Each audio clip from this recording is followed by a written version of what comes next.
Market में बहुत सारे मोबाइल फोन आते हैं, जैसे कि जिम में बहुत सारे एक्सरसाइजेस करने के लिए है। बट आप कभी भी मोबाइल फोन खरीदने से पहले रिसर्च करते हो कि मैं जितना पैसा दे रहा हूँ उसमें मेरे को क्या क्या फीचर्स मिल रहे हैं, वो कितना साल तक चलेगा, वो टिकाऊ है कि नहीं, वो सही तरीके से मेरे जो काम है उसको फुलफिल करेगा कि नहीं। वैसे ही आपको सीधा जाके एक्सरसाइज कोई भी रैंडम पिक करके करना नहीं है, क्योंकि हर एक से कुछ ना कुछ इफेक्ट हो ही जाएगा, कुछ ना कुछ मसल ग्रोथ हो ही जाएगा। बट अगर आप टाइम इन्वेस्ट कर रहे हो, अगर आप अपना एफर्ट इन्वेस्ट कर रहे हो, तो फिर आपको वैसा एक्सरसाइज चाहिए जिससे कि आपको मसल ग्रोथ भी मिल जाए, स्ट्रेंथ भी बढ़ जाए, मतलब एकदम वैल्यू फॉर टाइम वाले एक्सरसाइजेस जिनको आपको करने से आपको रिजल्ट ज्यादा फास्ट मिलेंगे और ज्यादा इफेक्टिव तरीके से मिलेंगे। तो इसीलिए आज हम लोग बहुत सारे एक्सरसाइजेस का एक टियर लिस्ट मैंने उठाया tiermaker.com से। इसमें बहुत सारे कॉमन जिम एक्सरसाइजेस जो कि आप जिम्नेजियम में जाके परफॉर्म कर सकते हैं, उनका एक लिस्ट है और उनको मैं रैंक करूंगा on basis of how effective I think they are. और उसमें आई थिंक सबसे पहला और सबसे इजी होगा एस टीयर को पिक करना, क्योंकि अभी रिसेंटली मैंने कुछ ही दिन पहले एक वीडियो बनाया था 5 एक्सरसाइजेस जिससे कि अपना कोई भी बिगिनर अपना वर्कआउट रूटीन शुरू कर सकता है।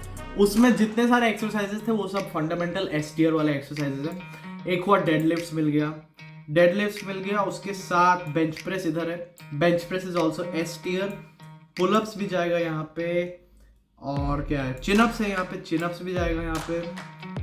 और इधर स्क्वाट कहाँ पे, स्क्वाट कहाँ पे, स्क्वाट को भी एस टीयर में जाना होगा।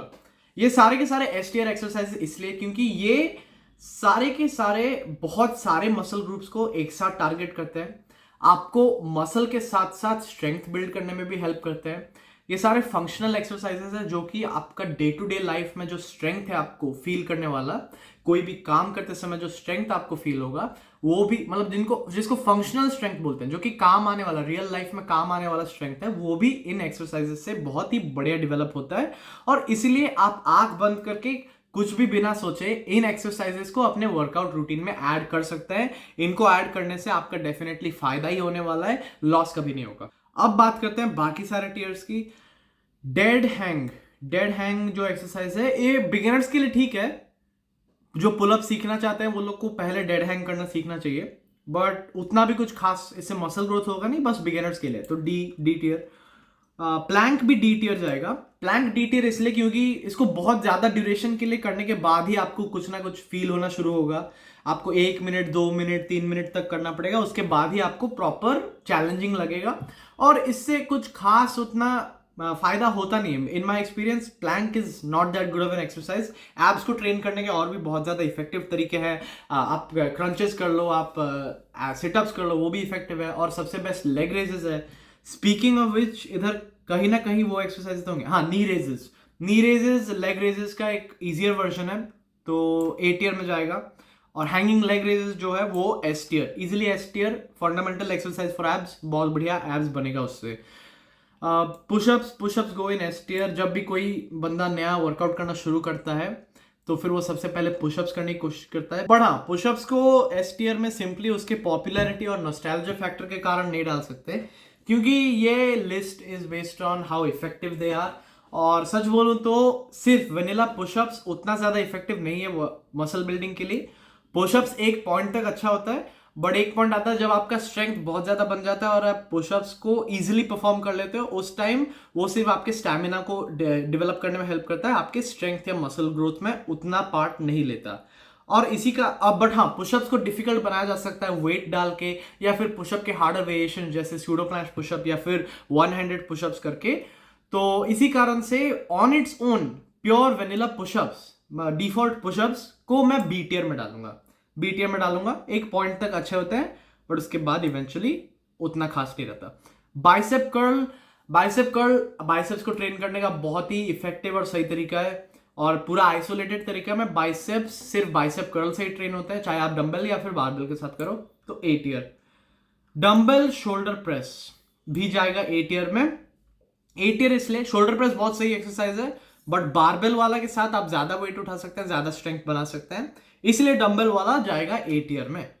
Incline dumbbell press same reason के कारण ए टियर में जाएगा। अब लंजेस है नेक्स्ट। लंजेस, लंजेस भी पुशअप की तरह है। स्टार्टिंग में एज अ बिगिनर बहुत अच्छा है लेग्स को स्ट्रांग बनाने के लिए, बट आफ्टर अ पॉइंट वो आपके स्टैमिना को ज्यादा डेवलप करता है rather than your strength and your muscle. इसलिए वो भी बी टियर में जाएगा। Lat pull downs A tier, A tier इसलिए बिकॉज पुलअप्स उससे बेटर है, पुलअप्स बेटर है उससे। लेग प्रेस भी A tier, same reason, squats leg press से बेटर है बट लेग प्रेस भी बहुत अच्छा है। मिलिट्री प्रेस जिसकी मैं बात कर रहा था, मिलिट्री प्रेस और शोल्डर प्रेस सेम होता है, ये भी जाएगा एस टियर के अंदर और ये बहुत ही बढ़िया एक्सरसाइज है आपके शोल्डर्स के लिए। इसको आप करेंगे तो फिर आपका जो, मतलब क्या ही बोलूं, शोल्डर के लिए एक्सरसाइज मतलब मिलिट्री प्रेस, आपका फ्रंट डेल्टॉइड्स बहुत ही बढ़िया तरीके से डेवलप होगा इससे। एस टियर, एस टियर आराम से S tier. Bent over barbell rows, bent over barbell rows back पे बहुत स्ट्रेस देता है और बिगिनर्स के लिए मैं रेकमेंड नहीं करूंगा बट हाँ अच्छा एक्सरसाइज है, इसलिए बी टियर, बी टियर अच्छा एक्सरसाइज है बट केयरफुल होकर करना पड़ता है। Tricep overhead press, tricep overhead press, triceps को आइसोलेट करने का तरीका है, one of the best ways है बट उससे बेटर भी तरीके हैं हमारे पास और इसी कारण से I will put that in B tier. Skull crushers भी ट्राइसेप्स को एक्टिवेट करने के तरीके हैं, वो भी बी टियर में जाएगा।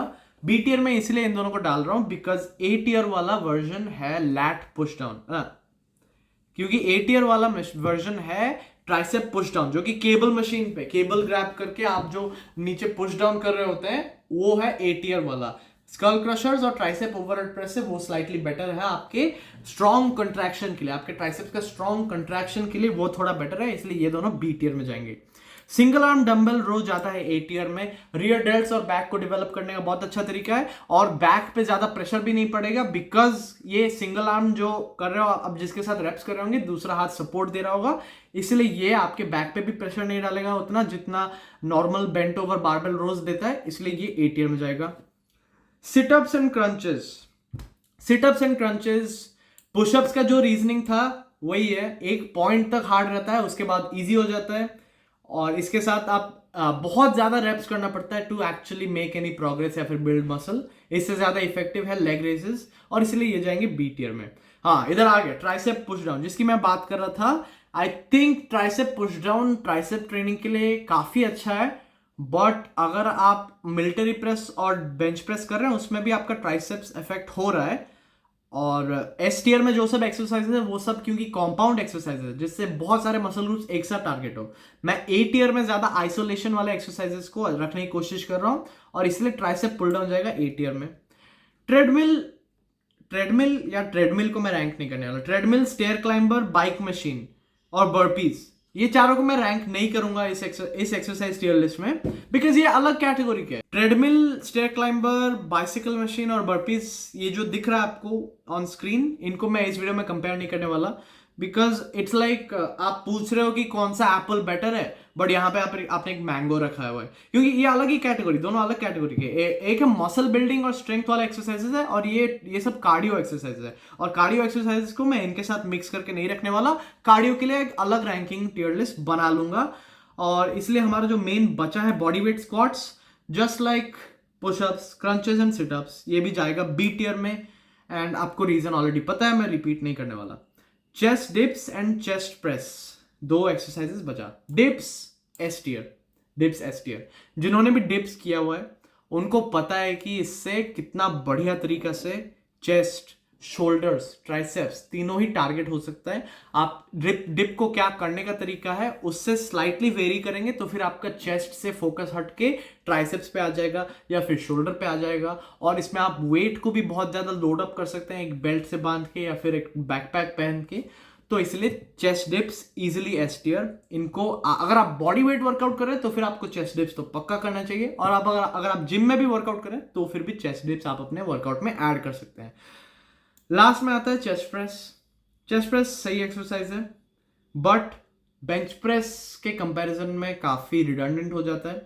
अगर आप बेंच प्रेस कर रहे हो फिर आप इंक्लाइन डंबल बेंच प्रेस ए टियर में है और ये मशीन वाला एक्सरसाइज है, कोई भी मशीन वाला एक्सरसाइज को मैं कम प्रेफरेंस देता हूं as compare to free weights वाला एक्सरसाइज, क्योंकि फ्री वेट्स वाला एक्सरसाइज में आपका मसल ज्यादा एक्टिवेट होता है, आपको आपके मसल को खुद उस वेट को स्टेबलाइज करना पड़ता है, स्टेबलाइज करने के लिए कोई मशीन नहीं रहता और इसी कारण से आपको फ्री वेट्स वाला एक्सरसाइज ज्यादा प्रिफर करने चाहिए और चेस्ट प्रेस इसलिए जाता है बी टियर में। एक एक्सेप्शन मैंने मशीन वाला एक्सरसाइज ए टियर में डाला है, वो है लेग प्रेस, क्योंकि लेग प्रेस एक अलग फील है। मतलब स्क्वाट जब आप करते हो तो फिर आप उतना वेट, या फिर डेडलिफ्ट भी जब आप करते हो तो फिर आप उतना वेट लोड अप नहीं कर सकते। लेग प्रेस एक अकेला एक्सरसाइज है जो कि ए टियर में डाला हुआ है।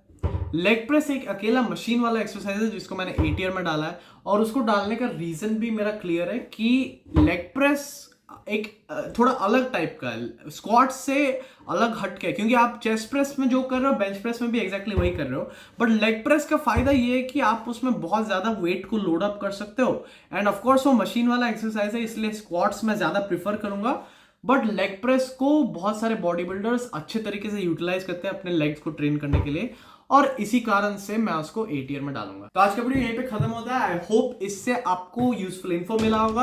आप अपने वर्कआउट्स को कैसे तरीके से स्ट्रक्चर करेंगे, उनमें कौन से एक्सरसाइजेस को इंक्लूड करेंगे, आपको कुछ ना कुछ आइडिया मिला होगा, और कुछ नहीं तो ये वीडियो एटलीस्ट थोड़ा एंटरटेनिंग तो लगा होगा। अगर वीडियो अच्छा लगा होगा तो लाइक कर देना, और ऐसी और यूजफुल वीडियोस के लिए मेरे चैनल को सब्सक्राइब कर देना।